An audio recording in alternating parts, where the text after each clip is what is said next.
Hey guys, sorry for how this video is coming to you with me just kind of holding the camera just really close up. I'll explain in a second why it is like that. But at any rate, I'm coming to you with a late video. Again, I am currently 12 weeks and 1 day, so yay, second trimester for me. I am going to update you about how week 11 went. As soon as I posted my video for week 9 and 10, saying that I had had several good days in week 9, I felt like my nausea was subsiding, but I hadn't told anybody because I was too afraid to jinx it. Well, apparently posting my video on YouTube jinxed it because my nausea is like back and I am just feeling blah all the time now. So that's really annoying. It's mostly when I first wake up, like from like in the morning, or if I take naps with my daughter, which I had said in my last video that it was like that, and then it had gotten better. But yeah, I'm back to feeling nauseous all the time again, but mostly when I'll wake up. The only real other like symptom, I guess, pregnancy symptom that I noticed was that I feel like my milk supply has gone down. Not like completely depleted or anything like that, but I no longer am noticing, like I can't feel my milk letdowns anymore, which I normally can. And I also can't tell, I don't notice my daughter like increasing her sucking. So like when I would have a milk letdown, sometimes I wouldn't always feel it, but I could tell if she was getting that increased flow of milk because she would start swallowing quicker all of a sudden. That's no longer happening. So I definitely think that my supply has gone down, but it doesn't seem to bother her. She doesn't seem to be fazed by it, other than that she nurses for less time but more often.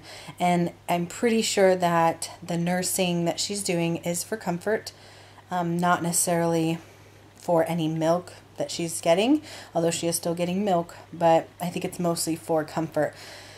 So that's been something that has been an adjustment to how often she's nursing, because she's nursing even more often than she was. Thankfully, the nursings generally aren't very long, as in like maybe 1 minute, like 1 to 3 minutes on average, and that's like on both sides. So she doesn't nurse for very long, but she does it very often, sometimes like 10 minutes after she did it before. So I definitely think that she's going through a phase where she needs a lot of comfort right now. She's almost 2, so she's about to hit a major growth spurt. So we shall see how things continue. Although I feel like my supply has gone down, normally when I feel like my supply drops a little bit due to like maybe she's going through a period where she's not nursing as much, in the past I have felt, you know, just my breasts feel like they are producing less, like they're more empty than they had been. And then again, like when my supply will go up, I can tell by how my breasts feel. Well, right now that is definitely not the case, because my breasts are not only larger again, so I guess that's another symptom that my breasts went up in size again, but they still feel really full. So that was kind of like where I'm just guessing that my milk supply has gone down based on how she's nursing and not experiencing the letdowns and things like that. So it's just really weird to be having fuller or like bigger breasts, but noticing a decrease in my milk supply. So that's definitely weird. So that's pretty much it for symptoms for week 11. Other things that happened, I had mentioned in my last video that I ordered some maternity clothes because I couldn't find anything that was comfortable, and those actually arrived in the mail. So it was like super fast, and shipping normally takes, you know, sometimes a really long time to get here. So I was really pleased. I had ordered from Old Navy and also from Target, so I was really pleased with them and their shipping. So the last thing I want to update about week 11 was that in order for me to start my prenatal care at the hospital here, I had to go and do a urinalysis to confirm that I'm pregnant. And then also they did some blood work checking my iron levels and like my hemoglobins, that kind of stuff. General blood work pretty much. So I did that, and I was, you know, like basically 11 weeks pregnant when I did that. And I was like, well, I'm 11 weeks pregnant, so I'm pretty sure I'm pregnant. And so then the girl was like looking on the computer, and she pulls up my results and she's like, oh, good news, you're pregnant. And I was like, oh, well, that sure explains a lot. Like, it was just funny because, you know, she was so excited about it, like I was questioning it, but it definitely wasn't. So anyways, so that was kind of funny. But so I got that done, and then what they do with this huge packet of paperwork that they make you fill out, they schedule you to do this class, right? And it's basically an hour long where they sit there and they go through every single piece of paper and tell you what it's for, why they need it, and whatnot. So after that hour-long class of explaining all the paperwork, then you go in and you sit with the nurse, and she makes sure that the different paperworks are correct, like your last menstrual period and that kind of stuff. And then she schedules you for your first prenatal. So she did that, and I basically told her that I wanted to make sure that I was on the medical team that has the 2 midwives, because they don't give you a specific provider here.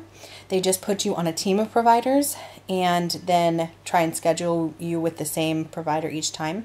But since when you go to deliver in a military hospital, it's just left up to whoever's on duty, I guess here on such a small base hospital, they don't give you a specific provider. So anyways, I was scheduled with a midwife, and that is that. I will talk about my prenatal appointment in a second. So as far as week 12, I'm on to the second trimester now, because I'm officially 12 weeks in 1 day. So working on my 13th week, which is just crazy. It's going by so fast. But my nausea continues along with my exhaustion. My exhaustion, same thing last week. It just continues to be so exhausting to be pregnant. So exhausting. And I'm sure a lot of that has to do with the fact that I'm running around after a toddler at the same time as being pregnant, because I definitely don't remember being this exhausted when I was pregnant with my daughter. But I'm definitely way more exhausted this time around. And at 13 weeks with my daughter is when all of my first trimester symptoms kind of just went away. None of them were as bad as they have been with this one, but I'm hoping that I start to get some relief soon. Other symptoms, I was taking a shower yesterday and I sat down in the tub because I was too tired to stand up, frankly, so that I could shave my legs so I could wear a skirt. And I don't know if maybe it was like the hunched position I was sitting in, or maybe I stood up funny. I don't know. But when I stood up, my back was just killing me. My lower back just felt like it was completely like compressed, and so painful to walk, to move, to twist, to bend, to sit, to lay down. Like every position is so painful. So that's the reason why this video is coming to you with me sitting like this, just holding the camera, because I'm actually sitting on a heating pad right now because my back hurts so bad. And what I've found with my daughter and with this pregnancy now is that when I'm pregnant, I cannot like pop my back. Normally I can like twist, or I can like sit on like my tailbone on the floor and kind of lean back just right, and I can kind of make it crack all the way up. I can't do that when I'm pregnant for some reason. I'm assuming it's because of the hormones and my loosening joints. They're just not as stiff and can't crack as well. I don't know, but I generally have pain in my back, like when you are about to crack your back, or like a knuckle or something, and it's like that brief pain that you get right before it pops. That's kind of the pain that I get all the time in my back. Like my back just really, really, really needs to crack. So yeah. So I'm experiencing a lot of back pain right now, and I'm just hoping that it slowly goes away, because I would hate to go my entire second and third trimester with this kind of pain. That would be awful. So anyways, my first prenatal is this week. At the end of the week, I have my prenatal on Friday. They will do an ultrasound to confirm, to put a date on the baby, basically, to measure it and find out how far along I am, even though this is a extremely planned baby and I know exactly how far along I am. But, oh, I forgot to say that when I sat there with a nurse during that class thing afterwards and confirmed my last menstrual period, I told her, I said, my cycles are 27 days, not 28, they were 27, which makes my due date a day earlier. Not that big a deal, but she still recorded my due date as being January 13th instead of January 12th, and that was really annoying to me. I know it's only a day, but I specifically told her because that means I ovulated a day earlier. And so, anyways, at least I know what my due date is.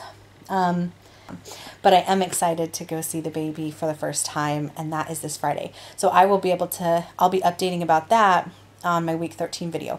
And since it is going to be such an exciting update, I don't think that I'll be late on that one. Fingers crossed.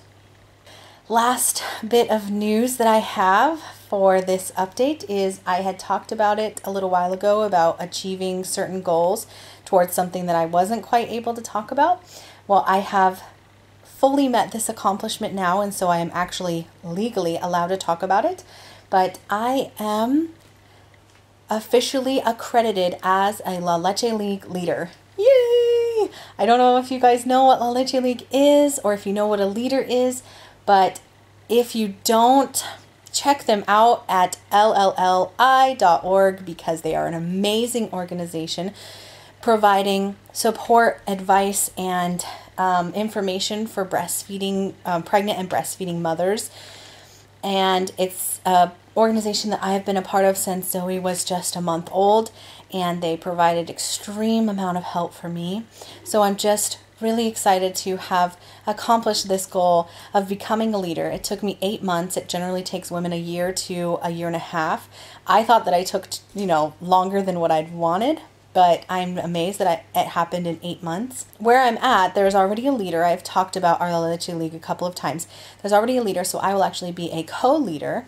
But she's a really amazing leader, and I just am excited to do some amazing things with the pregnant and breastfeeding women, the English-speaking women here in Japan on our naval base. So I'm really excited. Anyways, that was my amazing accomplishment. I am officially a La Leche League leader, and I am so excited about it. And yeah, I'm really excited about being the second trimester. This pregnancy is already flying by so fast. And that's all I have to update about. Next time that I update you guys will be week 13, and I will have that first prenatal appointment to give you guys all the information and probably ultrasound video for you guys. So I will talk to you later. Bye.